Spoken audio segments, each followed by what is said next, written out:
Welcome to the Practical Growth Podcast with me, E.B. Johnson, author, NLPMP, and cognitive reappraisal coach.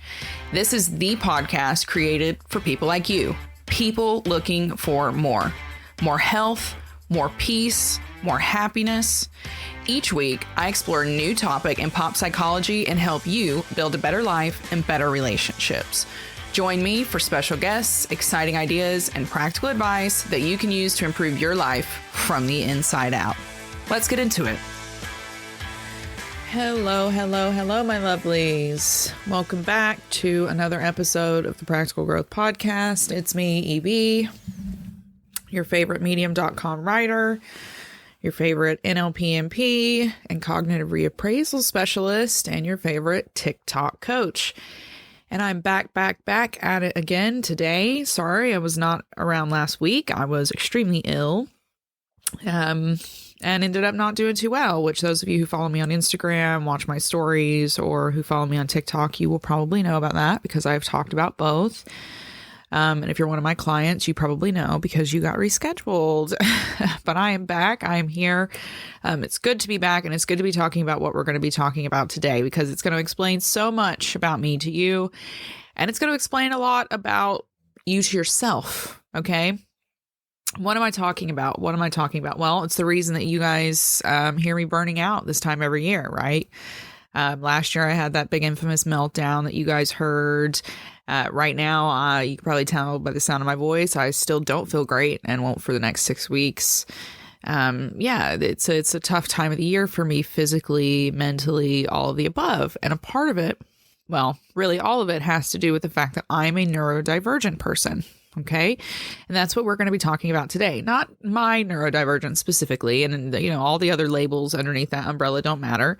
But what we're going to be talking about is neurodivergence and why neurodivergent people are so much different from neurotypical people, specifically why we have to take a completely different path to healing. Okay. We can't just talk ourselves into feeling better, into having more energy, or out of the sensory issues.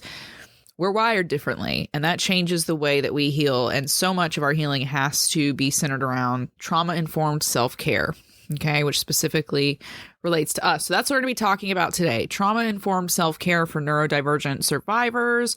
And it doesn't matter where you fall on the spectrum, there's going to be stuff in here that's going to help. So that's what we're going to be talking about today. How we get out of these cycles of burnout that we fall into, how we deal with the cyclic nature of our trauma, and how do we make ourselves feel better, right? How do we just feel better in the skin that we're in? That's what we're going to be talking about today. So buckle up, get ready. It's going to be a good episode. Right. So, you know me, I always think it's helpful to start at the beginning with this kind of stuff. And specifically, I think it's quite helpful for me to explain kind of my own story and coming to terms with my neurodivergence and how it then led me down this path of understanding the real deal healing when it comes to neurodivergent people, specifically people with, for the sake of this, people who are ADHD, who are ASD, or maybe they're at the crossroads, right, of ADHD. For me specifically, I knew something was off because I spent years and years and years in therapy, right? I begged my mother to take me to a therapist when I was a teenager, because it just felt bad in my body. And this, not in any kind of gender way, just like physically. I always felt panicked, stressed. I was in debate club and I would break out into hives every time I had to get on stage and do a speech because I was terrified, and just this constant feeling of panic physically inside of my body.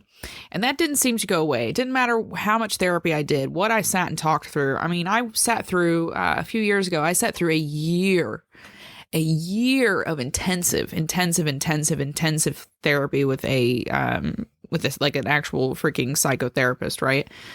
And that was great for uncovering like my mindset and increasing my awareness. But physically, I just felt terrible. I got to the point afterwards where I was like, am I developing agoraphobia or something? Because after a year of this therapy, I felt more panicked in my body ever. Like a stress response in my body. Like felt like an elephant was sitting on my chest, hard time breathing, breaking out in sweats, yada, yada, yada. You know, the whole thing. Still felt panicked. And I had done all this work. I had talked about the sexual trauma and the childhood trauma, everything. And it still wasn't working. I showed up. I changed myself. I changed my friend groups. I changed the country I lived in. I changed everything and, was healthy and doing what I was supposed to do. And it still wasn't right.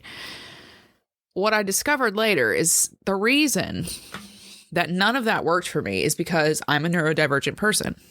And that means not anything about my personality. What that means is that I am physically from the inside out wired differently than my neurotypical counterparts, of which I would argue that the majority of my family is neurotypical. So the reason that therapy alone, just normal therapy with, not someone who specialized in neurodivergence, didn't work for me is because my nervous system was extremely damaged because I'd come into the world with a highly sensitive and delicate nervous system. That's what neurodivergence really comes down to, right? We have a different nervous system. And then that delicate nervous system had basically been pummeled for 2 decades, just almost nonstop, which, that makes the CPTSD diagnosis make sense, doesn't it? But essentially, I came into the world with a nervous system made out of glass when most people come into the world with a nervous system made out of rubber. Imagine it that way. And then mine had just been pulverized into dust, just pulverized. So the reason I was still feeling so panicked, was feeling so awful, is because my nervous system was broken. And no amount of mindset healing was going to make me feel better when listen to this, the actual physical fibrous tissues of my nervous system were damaged. Neurons and synapses could not connect. Parts of my brain did not develop the way they were meant to develop. The whole entirety of my nervous system had been damaged and therefore physically changed and unable to function effectively. And that is why my immune system was so bad. That's why I was struggling with endometriosis. That's why I had chronic pain. That's why I had depression. That's why I was living in this state of constant fear and constant anxiety. The neurodivergent nervous system is wired completely differently. So for us to heal, we can't just talk and journal and take some deep breaths. It's not practical, okay? We have to develop ground up plans that help us to physically nurture and rebuild our nervous system so that they are physically healthy enough to support this mass of blood and organs that we're carting around. Okay. So it's a different process to healing from trauma when you are a neurodivergent person. And we're going to get into that now. All right. So what craziness am I talking, right? Because there's going to be some of you listening to this going, holy crap.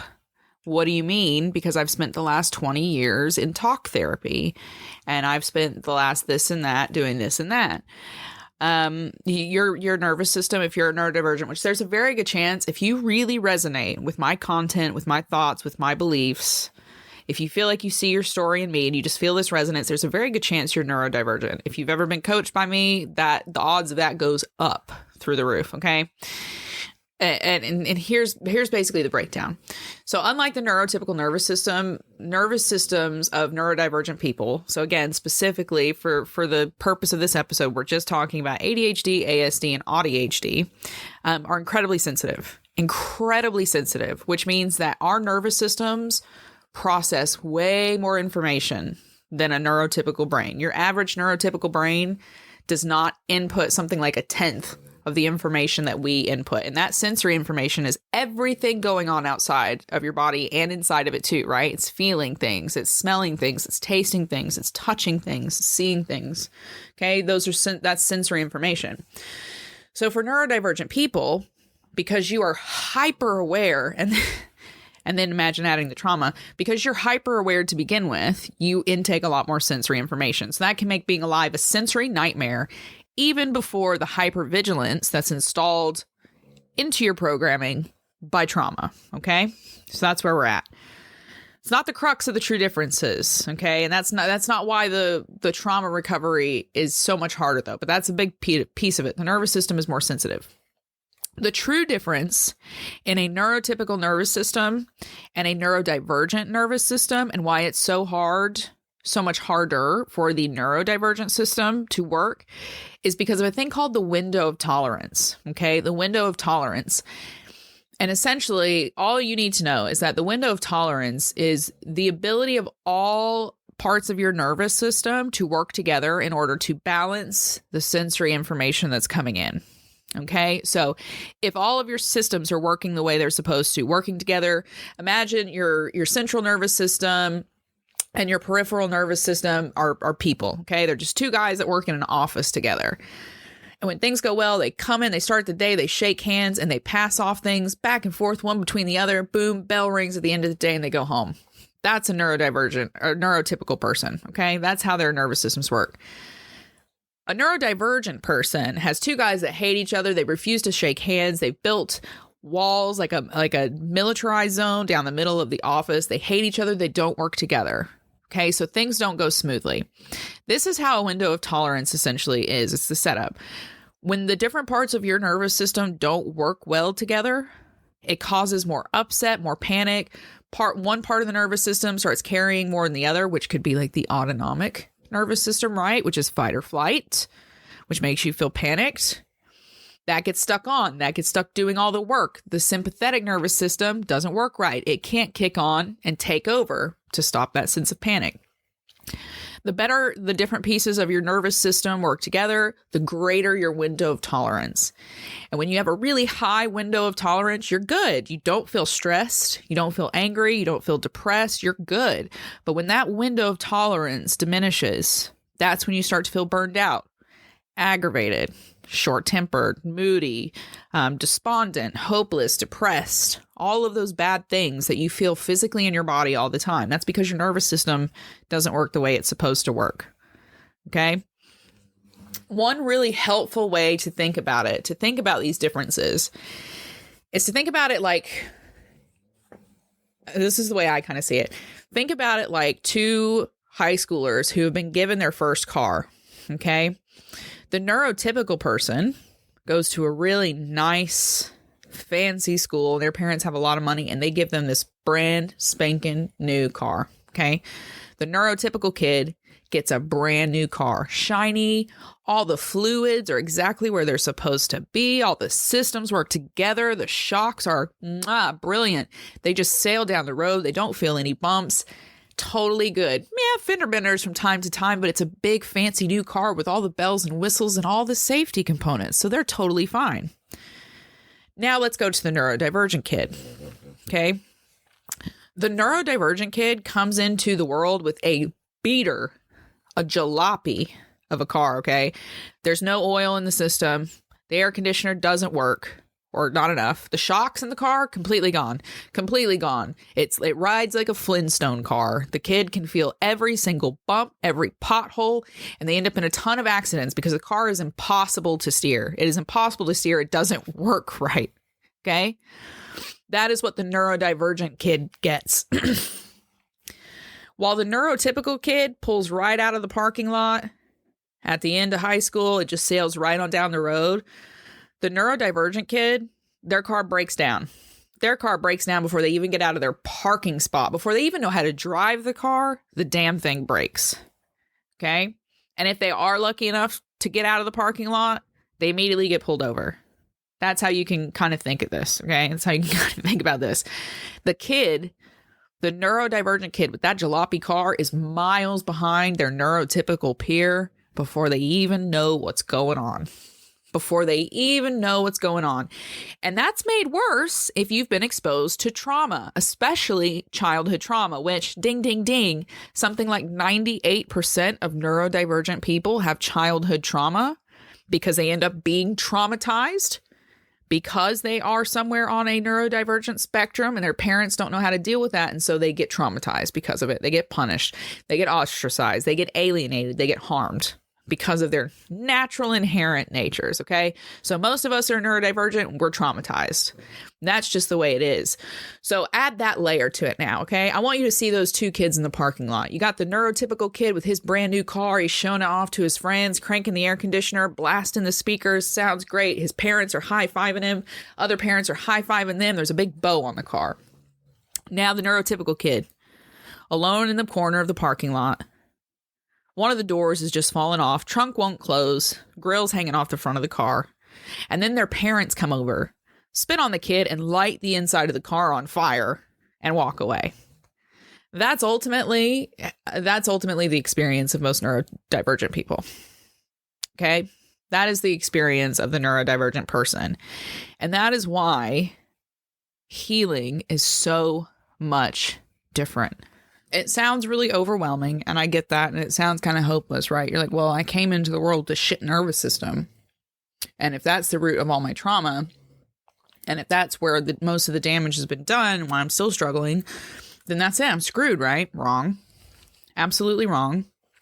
There are ways that you can help heal and repair your nervous system. No, it may never be the brand new car, but you can absolutely trade your nervous system in for something with oil in the engine. Okay. Let me put it that way. But before you can get there, you need to understand the intersection of hypervigilance and overstimulation. Okay. Because being a neurodivergent person creates a perfect storm of chaos. And that chaos very easily derails our lives. Okay. We already have a hypersensitive nervous system, and then we get traumatized. And that increases the hypersensitivity of our nervous system. So at peace or not, when you're a traumatized neurodivergent person, you end up with a brain that is constantly scanning the environment for threat patterns, because that's one thing the neurodivergent brain is super good at, is pattern recognition. And it goes, right, well, we got hurt. Those people hurt us. Let's make sure that never happens again. And it starts just constantly scanning every single solitary thing, even the things it doesn't need to scan, for those threat patterns. And that is what hypervigilance is. Okay. That's what hypervigilance is. And when you are stuck in a hypervigilant state, it increases your cortisol levels, which creates excessive stress and anxiety, that feeling of anxiety. But this is actual physical stress that wears on all of your physical systems, your immune system, your endocrine system, your skeletal systems, your cardiac systems, your nervous systems, all of it. Okay. Cortisol is damaging to all of it. And if that's not bad enough, that fuse, that window of tolerance that you have, becomes smaller and smaller and smaller. Think of it as the window getting jammed, someone driving a nail into it. Okay. Then what is overstimulation? If that's hypervigilance, what is overstimulation? Overstimulation is one of the hardest things to overcome. And again, this is where we see the nervous system as the root of the problem. Okay. And most of my clients that come to me, it is this nervous system again that is the problem. Overstimulation is essentially like the biggest issue with ADHD, ASD, and ADHD people.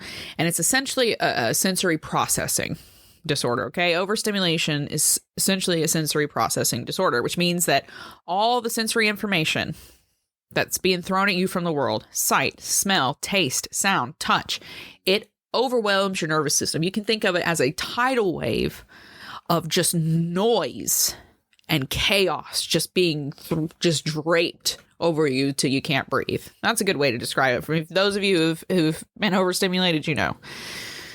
Your nerves throw more information at your brain than your brain has the capacity to process. So then the brain panics and it starts sending all those panic signals everywhere in the body, telling him like, there's danger. We got to get out of here. It's not safe. Oh my God. Oh my God. Oh my God. Oh my God. Oh my God.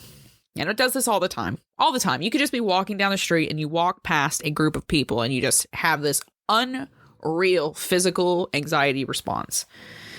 And a lot of it, this is what it is. Okay. This is overstimulation and hypervigilance. It is a vicious cycle, and it is a cycle that will continue to repeat, especially for the trauma survivor who happens to be neurodivergent, until there is intentional intercession, until you break it up yourself. Hypervigilance feeds into overstimulation. Okay? Being hypervigilant in a state of hypervigilance makes you get overstimulated so much faster. So much faster. And once you're overstimulated, that's when you have meltdowns, you have explosions, you have self-sabotage and burnout, which you need to understand something. If you're a neurodivergent person, specifically if you suspect that you are an autistic person, your burnout is not the same as neurotypical burnout. It is completely different. It is physical. Okay. There are physical markers for this, and you can't talk yourself out of it, nor can you just keep doing. If you are burned out, you have to stop. It is like a crisis thing. It's very serious, and you need to take it very seriously. But essentially, that's what happens. Okay. This cycle of hypervigilance, overstimulation, hypervigilance, overstimulation, that's got to be stopped before you can do any of that mind work, before you can think clearly, respond clearly, regulate your emotions. How are you going to do any of that if you're in a state of panic? It's not a trick question. You can't. And this is where the trauma-informed self-care comes in for neurodivergent people. You have to learn how to take care of yourself and to accommodate your specific needs and rebuild your specific nervous system so that you stop drowning in the world. So let's get down to the meat of the episode then. This is what you came here for. I'm going to now give you the secrets that you need to take away from this episode and start instituting into your life immediately. You need to build these self-care tactics into your life immediately if you suspect that you are any type of neurodivergent person, so that you can, again, start making accommodations for yourself, start taking care of your nervous system, and get your physical health into a place in which it is manageable and it is peaceful enough that you can do the work of healing your mind. All right. So let's just get right into it. Okay. Because the thing is, yes, the nervous system is the core of your problem, but your nervous system can be rebuilt, rewired, improved, repaired, all of those things. There's tons of empirical evidence for this. You don't have to settle for the nervous system that you have. It can be better. So number one, let's dive in. Neuroplasticity. That's the biggest thing if you're a neurodivergent person that you need to be focusing on. Neuroplasticity. What is neuroplasticity? I've talked about it in past episodes. Go back and listen to them, or go and check me out on Medium. Read what I've written about neuroplasticity, but it's fascinating. It is essentially the nervous system's ability to physically repair itself. Physically repair itself, specifically the brain. There's been tons of studies. I mean, they've had people who have suffered traumatic brain injuries regrow literal gray matter in their brain through doing neuroplastic exercises. It's very, very incredible. So I encourage you all to go and look at it. But essentially, neuroplasticity, the kind that neurodivergent people need to focus on, is the type in which it's learning. When the brain learns things, when it has fun, when it's engaged in movement, it's actually able to repair itself. So it starts reconnecting the neurons and the synapses, and when they function better, that's what helps depression and anxiety, yada, yada, yada. You've heard me talk about this. So you need to focus on neuroplasticity, and there's a few ways you can do this. You can do it through 3-ball juggling. I'm not even kidding. Go and look at the study about juggling. It literally regrows gray brain matter. Dead serious. You can play memory recall games on your phone. And they used to sell like paper books of those. You can play card games with your kids, stuff like that. Brain training exercises. There's a ton of brain training apps like Lumen and things out there. Go and get them. An omega-3 rich diet. This is so important. You need to be packing your diet with omega-3 rich foods. You should be taking an omega-3 supplement every day if it is healthy for you to do so. Why? Because it feeds the brain. It feeds the brain and the rest of your nervous system and helps it to be physically healthier, because remember, your nervous system isn't some ethereal thing. It is a physical system in your body made of physical components that if we were to split you open, we could touch. Okay. So you need to be feeding it, nourishing it, taking care of it, giving it the nutrients that it needs to get stronger. And then last but not least, regular movement and exercise. The more fun you can make that, the better, which means silly dancing around the house with your kids every day helps you repair your nervous system. So you need to be focusing on these omega-3 rich foods, doing a lot of movement, playing memory recall games, keeping your mind sharp. Focus on making that physical system as physically healthy as possible so that you can get your somatic nervous system online. You could start feeling better from the inside out. Right. Number 2, and this especially applies to people who have ASD, you need to limit your sensory input. Limit your sensory input. That's one of the biggest issues with neurodivergence, specifically for people with ASD. It's that sensory overwhelm. The nervous system of a neurodivergent person is highly sensitive. Okay. It's easy to become overwhelmed, to melt down. So if you're a trauma survivor who's neurodivergent, you have to remember that window of tolerance as wide as possible. And part of doing that is limiting sensory input. Make safe spaces for yourself. Pockets. You don't have to go buy a new home or disappear to the woods. You just need pockets of quiet and calm, maybe 10 to 15 minutes a day that you can plug into, that you can access at regular intervals, so you can give your nervous system a chance to decompress. Okay. If you've got extra cash, you might go and take a week on a lake by yourself in total silence where you don't have any demands on you whatsoever. And you are in a complete cocoon, a nest of safety and stillness and quiet in which you are the only person that you have to answer to, that you have to function for, yada, yada, yada. If you've got money, do that. Do a sensory deprivation pod, something like that. If you don't, here's something else everyone needs to understand. The unemployment and underemployment rates for neurodivergent people is incredibly high. They think that 85% of autistic people across the spectrum are probably unemployed. Okay. And 30% of adults with ADHD in America get some kind of state assistance because they don't make enough money. They don't consistently have enough work. So this is very serious. So if you're someone who is neurodivergent, you don't have the money, you can still make pockets of safety and calm for yourself. Maybe you send the kids out for 15 minutes with their dad, with their grandparents. They just go down the street to the park, or they take a walk or something, and you just get 15 minutes in complete silence in the bubble bath or a nap or whatever it is. You don't have to have a sensory deprivation pod or quiet getaways to physically get yourself out of stressful environments to more quiet, peaceful environments, to just give the punching bag that is your nervous system a break. Okay, so find some quick and easy way to do about it. And one of the simplest things you can do, okay, because there's no right or wrong way to do this. You don't have to completely overhaul your life. You can just start wearing comfortable clothes, right? You could just create cozy spaces that make you feel warm and fuzzy on the inside. It doesn't have to be complicated. Number 3, you need to make sensory accommodations for yourself. Remember that sensory overwhelm we talked about up top? You're going to have to beat that. And not all of it's avoidable, right? Because all of us live in a world with neurotypical people, and we have to go out into the world with those neurotypical people who are chaos. They are absolutely chaos, and they're extremely hard to read. So it doesn't matter where you're at on this kind of neurodivergent spectrum.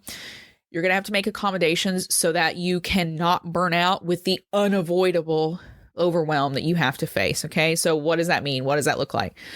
When I say making accommodations for yourself, I mean doing the simplest thing to help limit all that sensory overwhelm. Okay, you want to avoid the nuclear detonation that is that overstimulation and hypervigilance by finding a way to comfort your sensory inputs. You want to comfort your sensory inputs when you are in positions that you cannot avoid. All of you have probably seen this at some point. If you watch Ryan Murphy's Scream Queens, you've definitely seen it. Headphones is one of the easiest way to do it. And that's how a lot of neurodivergent people do it. You put on headphones. It limits that sensory overwhelm that's coming in through hearing, which is a big one, which really overstimulates people. And it also creates this kind of cocoon feeling, this kind of safety, I'm in my bubble type of feeling. That's an easy, common way to do it. Get headphones when you're out moving around in the world. I personally use fidget cubes. Love a fidget cube. Love a fidget cube. They help keep the mind's focus where it needs to be, while also allowing the neurodivergent person to fidget with their hands, and it limits excessive input, and it provides manageable sensory input that's easier for the neurodivergent person to process. So headphones, fidget cubes, again, comfortable clothes that make you feel comfy. All of these things, do what you need to do to accommodate your needs so that you don't feel like you're getting overwhelmed every time you step. And last but not least, number 4, find yourself a like-wired tribe. Find yourself a like-wired tribe as a matter of self-care. I'm dead serious. I'm so serious. Social supports are super, super, super important. Even if you feel awkward, even if you've told yourself your whole life you don't need them, you do need them. You will need help from someone else at some point. Okay. And we want to have a connection to the world and to people. a huge number of comorbidities aside, neurodivergent people benefit from having social connections in which we can share our hyper fixations, our interests, our experiences, our needs, the questions that we have, the natural curiosity. So it's not as important for us to have like-minded friend groups, okay? Because most of us who are neurodivergent are capable of holding two very different ideas. We're curious, we like different things. We don't need to have people that think the same way as us. We need to have people that are wired the same way as us. That's the real secret to success, is creating a village of people who are like-wired, because it means they have similar nervous systems.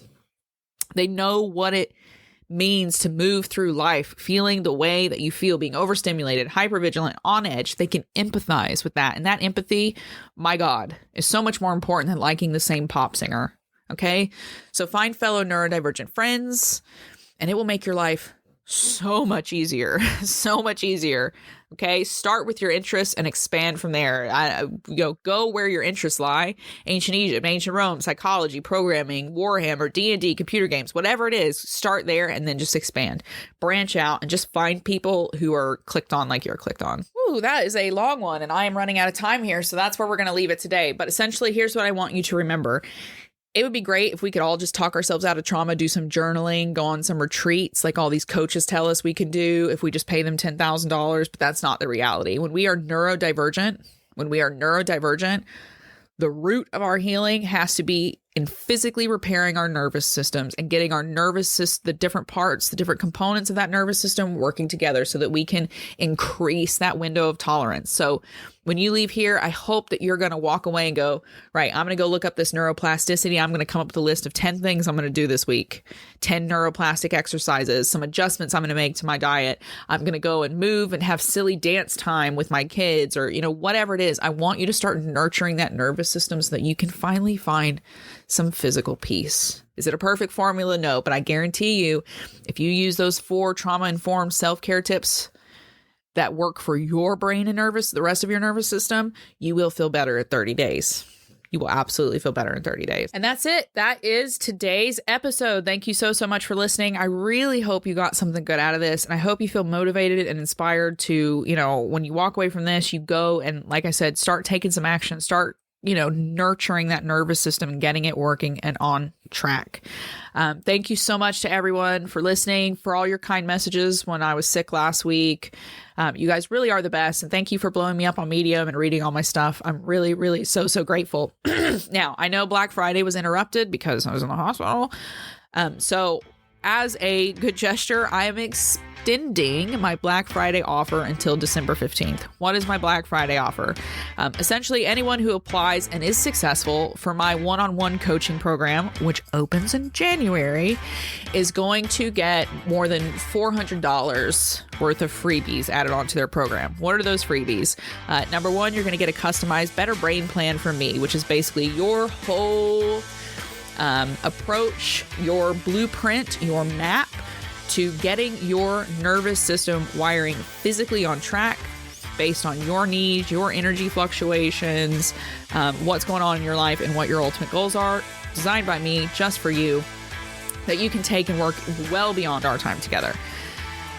Those who apply now, between now and December 15th, is successful, they are also going to get an additional free 1-hour session with me, a maintenance session to use after their program ends, to get some extra help to keep that momentum going and to, get some extra answers after their time with me is up. So, Better Brain Plan and an extra 1-hour session, both of those are going to go to everyone who applies between now and December 15th. For my one-on-one coaching program. Again, this is over $400 worth of freebies that I'm adding on, especially this Better Brain Plan, which, includes diet, exercise, the specific brain exercises you need to do, the somatic exercises that you need to do to activate your somatic nervous system specifically for you, all of those things. So take advantage of this because this is going to stop. Make sure you get in there, apply, go to therealevjohnson.com and click on Working With Me. You'll see all the information right there. Just send in your application, and if you're successful, you'll automatically get all those Black Friday juicy offers. So go and apply. I look forward to seeing you guys in January when the program starts. It is going to be a fantastic start to the year. For everyone else, thank you again. Keep following me on TikTok. Go and check out my blog at eb-johnson.com. I've got more on neurodivergent healing there. For everyone else, keep your heads up and keep your eyes on the stars. We'll talk to you later. Bye-bye.